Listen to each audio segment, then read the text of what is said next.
Hi folks, this is going to be a very quick video, an upload of the paperwork that I've received from West Midlands Police and the IPCC regarding my complaint, which they say they don't have on their system anymore, as does Dudley Council, of my complaint of being stalked by convicted racists and death threats and arson threats. Now I'm going to quickly go through this because I've been trying to record over the last few days and I can't record. It's amazing. Not enough storage on my phone. Anyway, the crime reference number, or the crime number I should say, is 20/07/71805B/414, I should say, 14, logged on the 24th of the 4th, 14. The case reference number from the IPCC is 2015/051040. Now before I start, I've had strange phone calls. So I'm going to give you the number. So if anybody knows the company involved in these phone calls or who they are, I'll give you them. The most recent phone calls it's a Birmingham number, which is 0121 244 1760. Loads of phone calls, nearly daily, from the start of the 14th of June.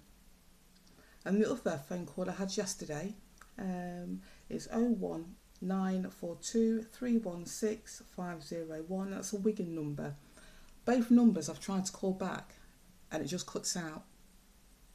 Nothing. Anyway, I'll continue. So I'll give you the crime reference number. Now I'm going to quickly go through the paperwork so you can see that paperwork does exist.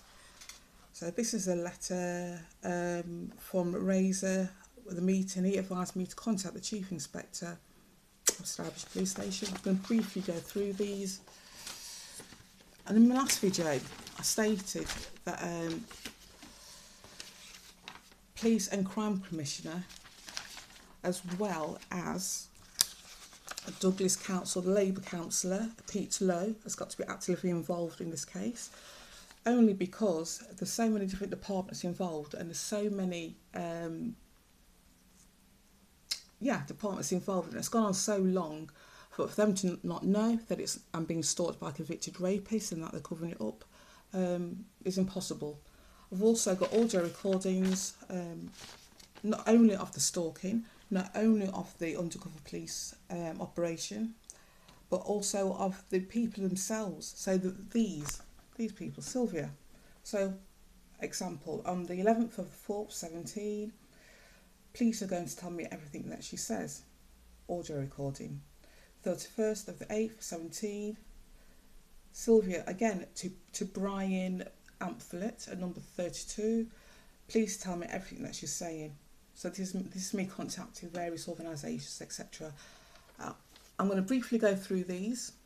Like I said, I've got audio recordings of the stalking, which the police know. I've got audio recordings of the police, which, like I stated in my previous video, I really want to give to as many organisations as possible that deal with hate crime, that deal with police corruption, and that deal with rape offences. Because every officer involved, every council worker knows that he is a convicted rapist, knows that he's stalked me for years. Not only are they complicit, they have colluded, and the audio recordings will confirm that. Confirms that from their own mouths. Okay, so I want you to get a look at this convicted rapist. That's Paul Burgess, and that's Sylvia. And people are going to say, if you're not used to dealing with stalking or rape offences, that the female is always, she's not a willing, what's the word I'm looking for? She's been led on to do this. Sylvia is a nasty piece of work, as you'll hear in my recordings, actively involved in this, as are the other female undercover police officers, actively involved. In fact, the females, it seems to me, appear to be more nasty than the males in this, the undercover males, for some reason. Anyway, like I say, none of this exists apparently, what I'm going to show you. So this email I sent, I've done it before, but I'm trying to make a brief video so I can give the location of some of the undercover police officers.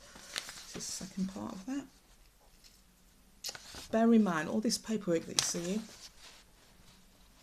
it's not on their system anymore. It's not on the police's system, it's not on the council's system, it's not on the IPC system. After I show you these, this is part of the letter I sent to IPCC. If you can get that, quickly go through it. Like I said, I'm having problems recording, or actually recording and uploading the videos, so if I rush through these, I apologise. Hopefully give you a fair idea. The letters I've received. And of course, if you go back to my recordings, you'll hear the meeting I had with the local housing manager, where she puts her, states that, oh no, the council have no idea about the situation. If we did, stalking and hate crimes is very serious offences, blah, blah, blah. And when she said hand on heart, she actually put her right hand on her heart area. Any TIs will know what that signifies.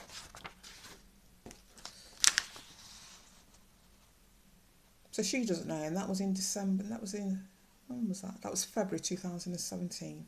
But here we go. I want you to get all the names and all the paperwork that I've got and all the police officers involved. If these police officers are involved or have been involved, which is likely, in any form of offences that deal with rape, sexual offences, stalking, or any kind of hate crimes, I would urge any investigators to go back through their record for the work history. Because based on my case, they will do anything, literally anything, to cover up the actions of the rapist, stalker, domestic abuser, or anybody committing any hate crimes of any sort. And like I say, you can see the names of officers involved.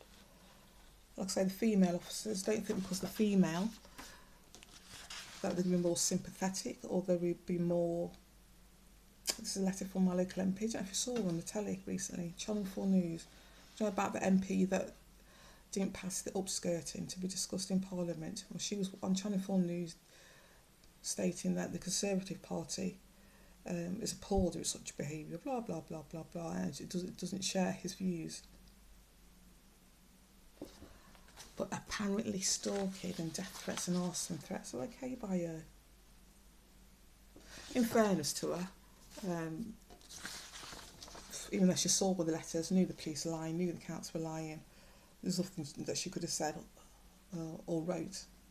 So here we go. And like I say, every police officer involved knows he's a convicted rapist and has colluded with him and been complicit for the stalking to continue. And the stalking has continued over many years. Okay.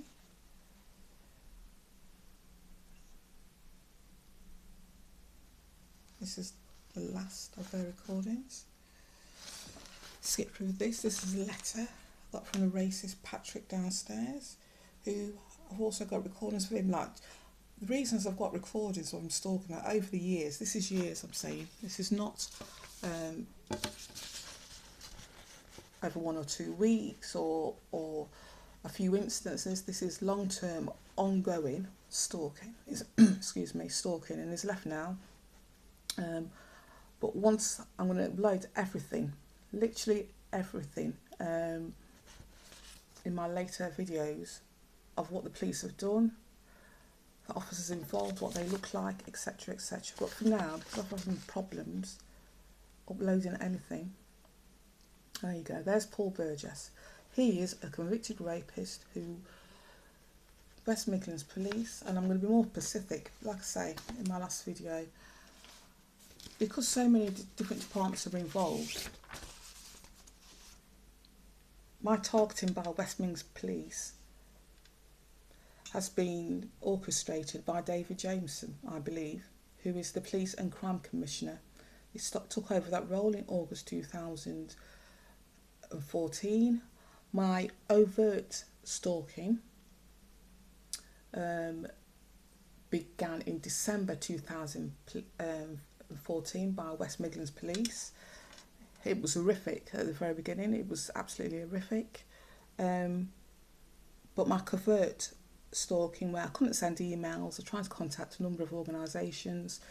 Either the calls would drop, literally I would talk to them, the calls would drop, I'll call back, and whoever I spoke to had no idea on their policies, no idea, or anything, or the emails just wouldn't get sent through.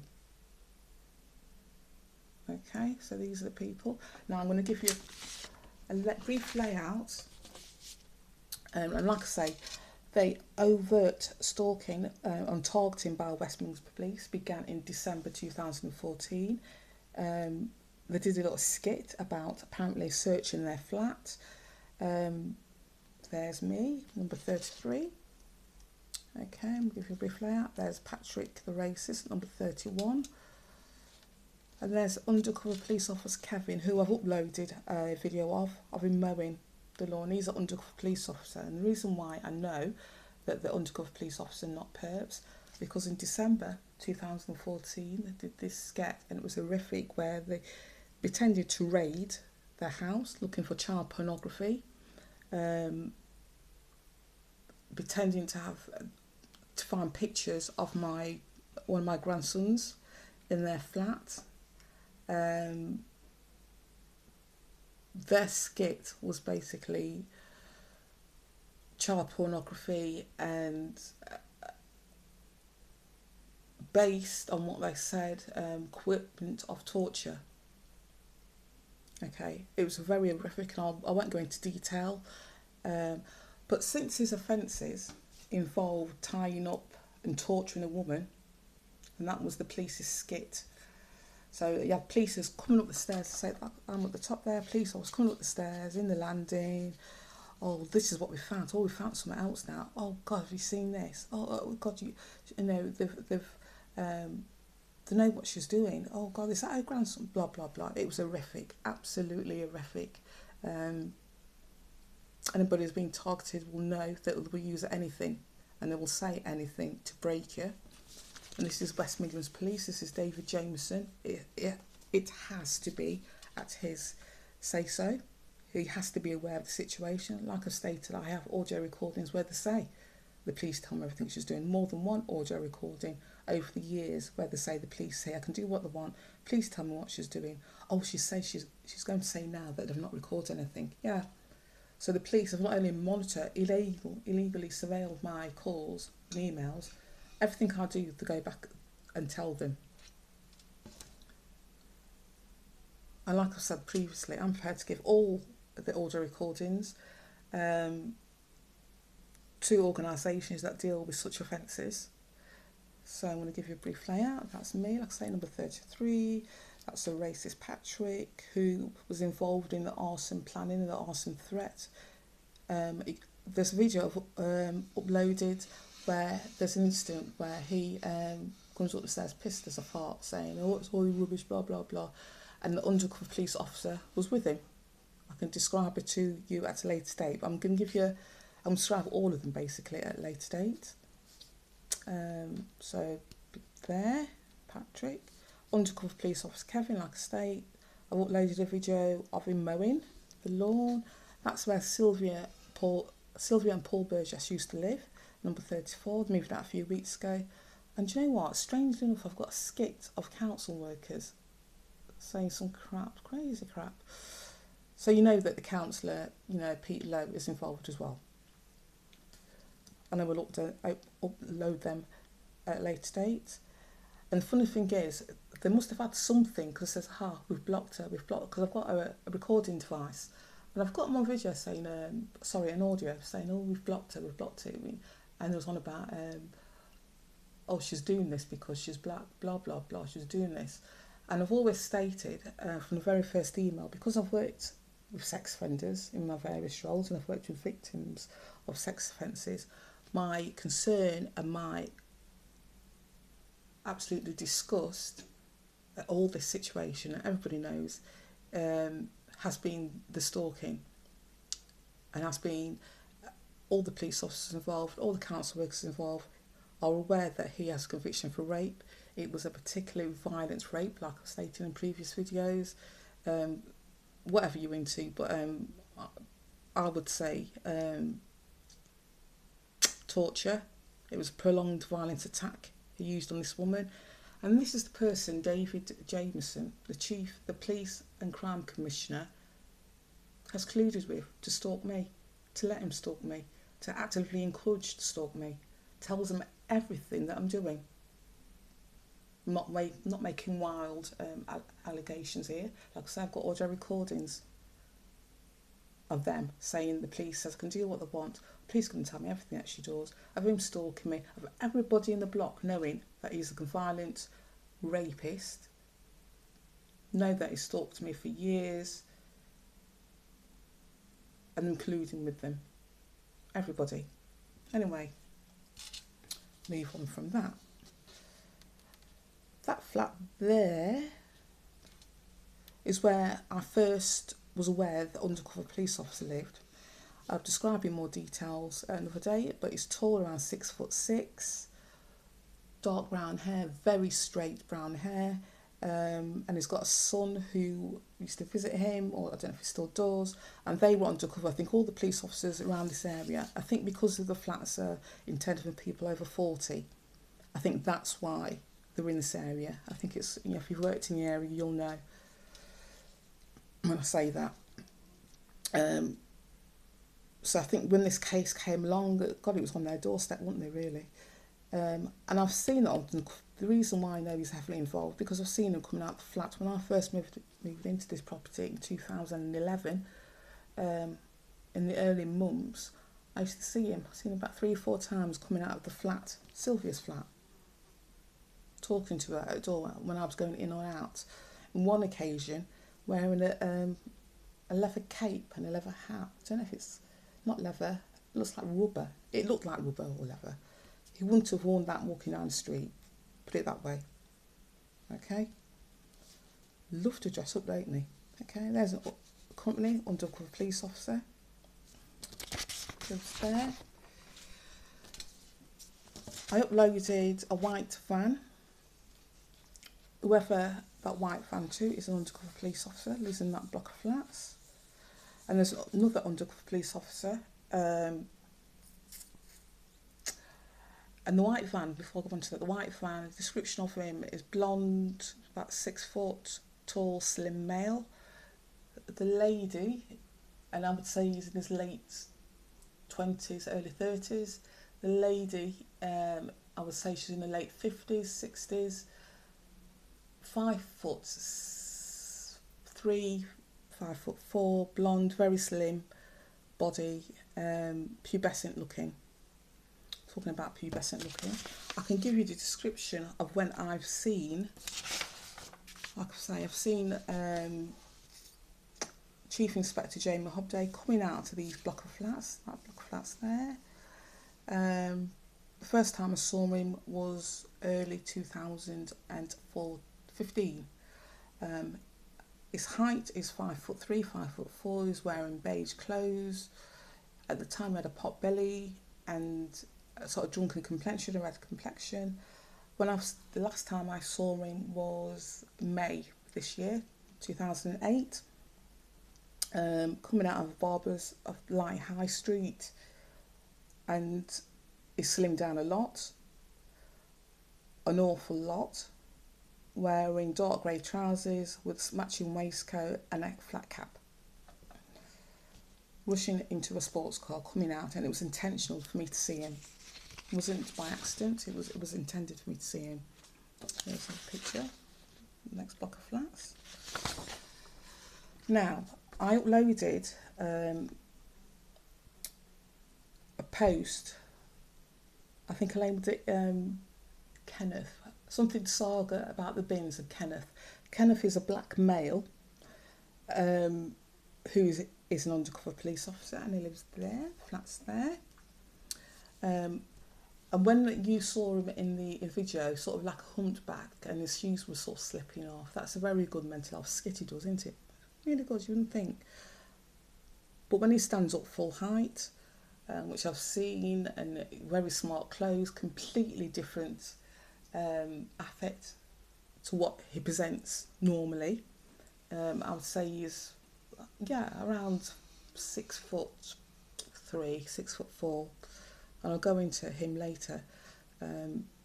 Want more information about handlers, because he seems to be able to control a lot of what's going on, but I'll go into that at a further video, because there are a lot of handlers involved in this. Just showing that picture. Paul Burgess lived in a flat. This wasn't there when I first moved in. This old couscous wasn't there. It was just that tiny shop there. It was a tiny shop there, and there was a flat above it. That's where Paul Burgess moved from a few months after, was it weeks? I think it was weeks, I think they said, before I moved into my property, living in the flat above there. I don't show you random things for nothing, so I don't print something off for nothing. Read into that. Okay, so again, anybody that's been targeted, they will use these people, because he's still out, it's still out and free. And like I say, even though I have made a complaint to stalking, I'm taking it to the IPCC, they've purposely deleted it from their files. So all evidence has gone from their records. They will use him as a perp. I think the saying goes. We'll use them as a perp. Okay. So I want you to have a close look. Because his offence, and I know it was particularly violent, like I've stated, he won't stop. He will not stop. David Jameson knows that. The councillor, local councillor, Peter Lowe knows that. The council workers know that. The housing managers know that. Everybody involved knows that he is a sex offender and he's a dangerous sex offender. Why would you defend a sex offender? Seriously. Like I say, I've worked in places where sex offenders have been. Only sex offenders associate with sex offenders. This is going to sound really harsh, but it's true. Anybody who has worked in a hostile situation will know that. The only time they don't, sex offenders, people who are not sex offenders, don't associate with sex offenders when they don't know that they are sex offenders. It's when, you know, and as sort of confidentiality go, as a caseworker, or if you've worked in such environments, you can't say to somebody, please don't hang around with them. You know what I mean? You just can't.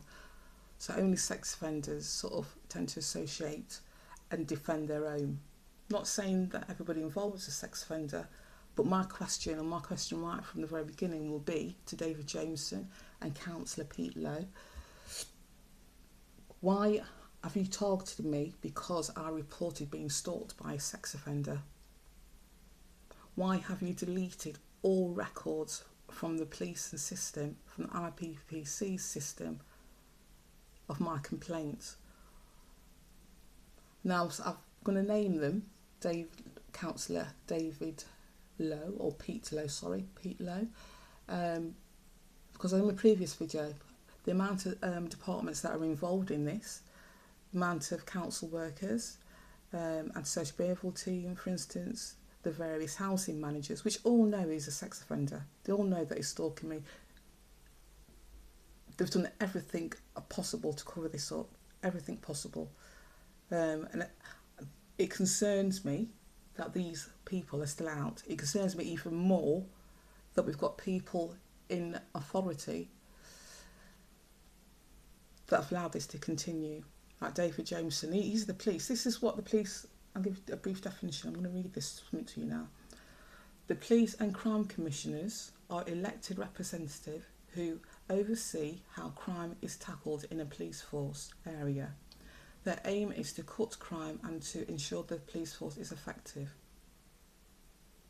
That's the definition of the police and crime commissioner's duties. David Jameson has actively encouraged the stalking, actively encouraged and reported back everything that I'm doing to a convicted rapist. Every police officer that has been involved in my case, in fact, knows his situation more than me. knows what he did to the woman more than I do, more than what I overheard him tell Patrick that she enjoyed it and that she liked it, Wolf, and she didn't want, you know, her family to know. Everybody involved. And I think the reason why I continue to fight this is because I know that sex offenders don't scare me. I have utter contempt for them. I have even more contempt for the people who cover up their offences. And like I say, my question will always be, it's not about the race. They've tried to turn it round and to make it a race hate crime. It's not. From the very beginning, I've made it clear my concern is the stalking. My concern has always been his stalking and his persistent stalking, because I am aware through my life experience and work experience that rapists and stalkers do not stop. Some do, yeah, there's different, I'm not saying all sex offenders are alike, but somebody like him, who's persistent, who planned it out, who sought a partner like him. This woman here was so actively encouraging him, laughing, doing her own stalking, doing her own, you know, I believe they were sort of put together by the police, but that's my belief, and I shall go into that at another time as you come out of prison. Everybody involved, like I said, everybody in the flats know that he's a convicted rapist, knowing that what I'm saying is true, and trying to cover it up with make it a race issue. This is not a race issue. This is a sex offenders issue. Okay, I want to make my position very clear on this. This is, for this part of this video, David Jameson, the Police and Crime Inspector of West Midlands Police, covering up, deleting files to protect a convicted rapist who stalked me for years. Not only to protect them, but collude with them to continue the stalking. Gave him information about my family when I made phone calls, what I was doing, etc. And I've audio recordings from these people themselves. It's not just me saying that. I've got audio recordings of these people telling them the police have said this to me, the police have said that, the police said she said this. Okay, I want to make this very clear. And like I say, the crime reference number, I'm going to log off in a minute. Crime reference number, which is not on their system anymore. The crime reference number by the IPCC, as it was then, is 2015/051040. Crime number, the initial one I got back from the Stourbridge Police, is 20/07/71805B/14. And before I go, I'm going to upload a recording of the conversation I had with the two DCIs regarding the incident with the bin. Okay, I'm going to upload that tomorrow, I think, depends how long it does today, where she makes veiled threats. At the end of the bit, she says, "Oh, you won't look good. Won't look good for you." And I said, "Well, wait till we get the audio recording." Anyway, I'm going to upload that, and you can make it out for yourself. Another person, another police officer. So I want you to, anybody involved in situations of police officers, to make note of the names of all the police officers involved, and if you can, investigate all the cases they've worked on, any discrepancies that involved sex offences, rape, domestic violence, or any form of hate crime. Okay, bye for now.